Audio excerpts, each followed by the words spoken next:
Eh, what's up, dog? It's me, the media guy here. And after so many delays, I finally got around to do I finally got a chance to rewatch and do a revisited edition review of the first Space Jam movie, starring Michael Jordan and the Looney Tunes. Woo! Now, first, just right off the bat, I already explained in a few community posts ago that I was supposed to do this on the film's 29th anniversary. But I guess I had a few other things planned. And then I was supposed to do it yesterday, but something else has also came up upon. Something else has just happened, and I had to reschedule again. So, third time's a charm. Oh, so finally, better late than never. So, if you guys have already seen my original review of the first Space Jam movie that I talked about a year ago, you pretty much know what the heck to expect. But just in case you guys need a quick reminder about what Space Jam is all about, which I wouldn't blame you, here's the description.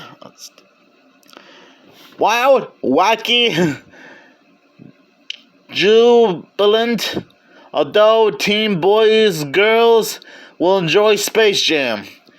His airness and his hairiness, what a team.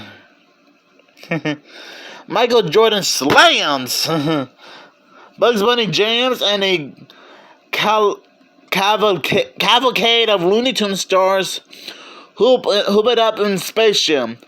A rim-rattled animated live-action round ball romp of Hollywood talents who refuse to let their images be earthbound. The jokes fly and the fun never stops as the Toon Squad takes on the Nerdlucks in a hardcore game to decide if the Looney Tunes remain here or become attractions at a far-off galactic off-ramp called Moron Mountain. The Nerdlucks have a monstrous secret weapon on their side. They have stolen the skills of top NBA stars like Charles Barkley and Patrick Ewing and became monsters. But that's not all, folks. The Toon Squad also has a secret weapon, and he just happens to be the finest player in this or in any other universe. He's out of this world. This is so's the fun. So after rewatching it again for a second look, aka revisit edition, the first Space Jam movie is quite a nostalgic time capsule of 1996. Still has a lot of funny jokes. The casting choices is decent. Does have a fantastic story with a beginning, middle, and end. The animation is still spot on. Perfecto. And yeah, I know that it could be like a 90-minute commercial for Nike. But to be fair, I can still have a good time. Even if it's not a commercial, you can still enjoy the movie for fun, whether you own it on VHS and DVD.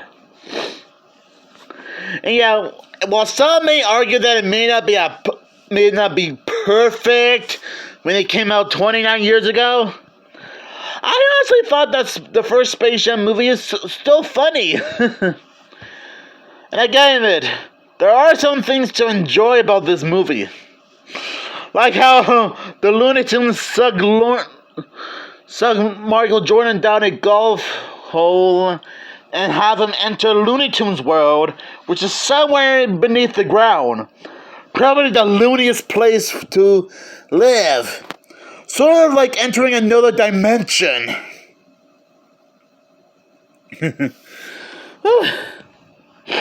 I do like the introduction of Lola Bunny being a new player to the Looney Tunes. And she would end up appearing in a few other future Looney Tunes projects, like Baby Looney Tunes, The Looney Tunes Show, Wabbit, and Space Jam 2 New Legacy, and a few Looney Tunes comic books from here and there. I gotta admit, it was really quite disturbing seeing the Nerdlucks stealing all the talents from the NBA superstars. I probably said this before in my original review, but it's true. And I was like, okay, am I watching a Looney Tunes movie or a horror movie? And I'm not even sure the movie is trying to decide whether it should be a Looney Tunes movie or a horror film. Oh man, it really gives me the creeps, you know. It is kind of funny seeing the Looney Tunes try to practice for the big event while doing a lot of wacky Looney Tunes shenanigans, which probably proves that they didn't know much about basketball. I mean, I wouldn't blame them. They are cartoon characters after all. Looney Tunes even.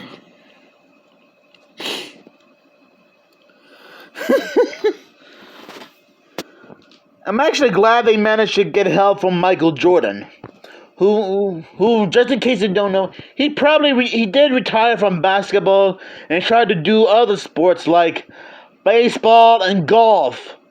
Although, to be fair, I guess he's known for just being a basketball player.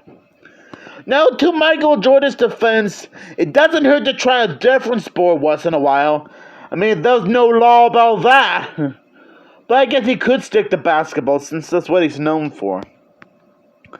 And I'm not sure if I mentioned this in my original review or not, but I'm not sure what Michael Jordan is doing right now. I mean, I'm sure he must have retired from basketball for real. Probably like a couple of years ago or less. I don't know. I don't know. I could be wrong, though. I could be wrong. Another thing I like about this movie is when Bugs and Daffy are entering Michael Jordan's house to find his sneakers and his gym clothes. And let's just say that Charles the dog, not the Looney Tunes character, but Michael Jordan's dog, who's named Charles, somewhat beat him to the punch about the shorts. Thank goodness Michael's kids were there to help Bugs and Daffy out of this situation.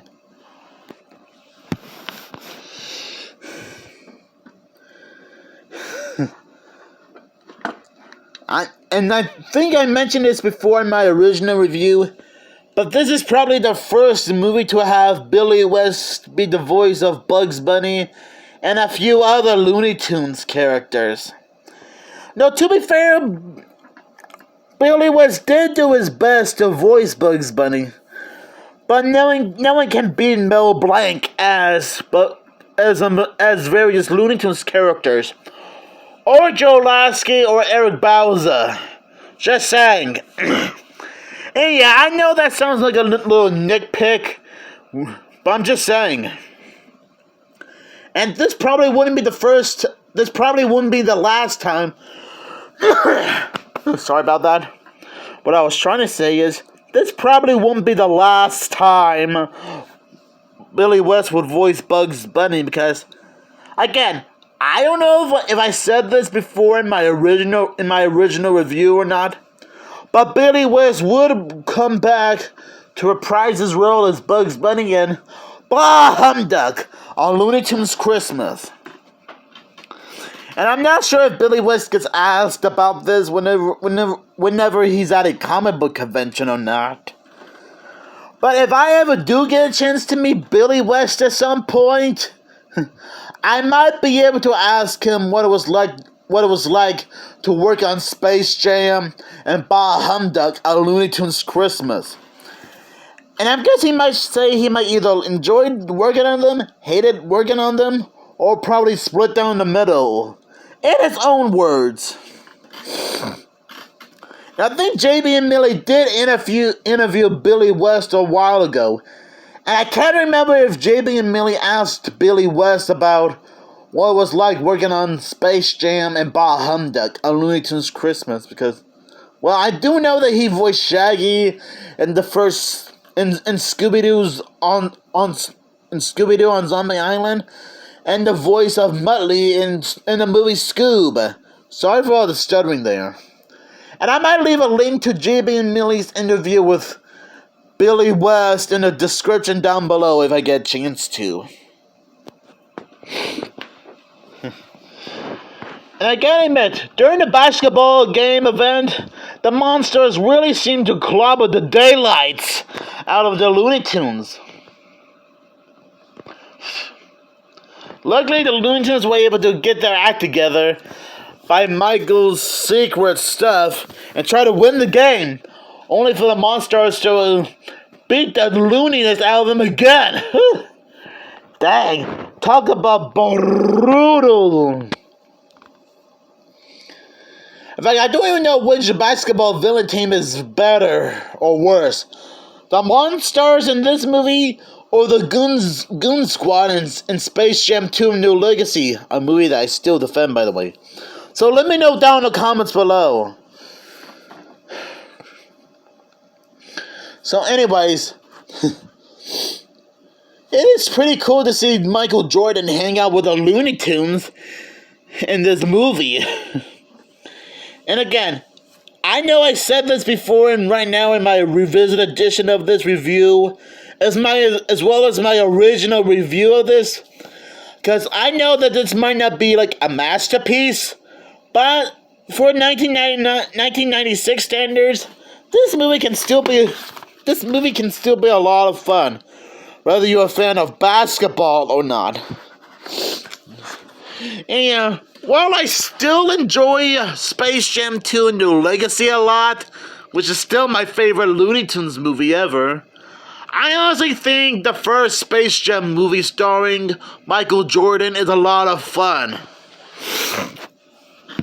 And yeah, I know that Michael Jordan himself is probably not an actor, but you gotta give the guy credit for at least trying his best with what he was giving, even if he might not have a lot of acting experiences whatsoever, outside of a few Looney Tunes Nike commercials back then. Which I guess that technically counts if you think about it. But moving on.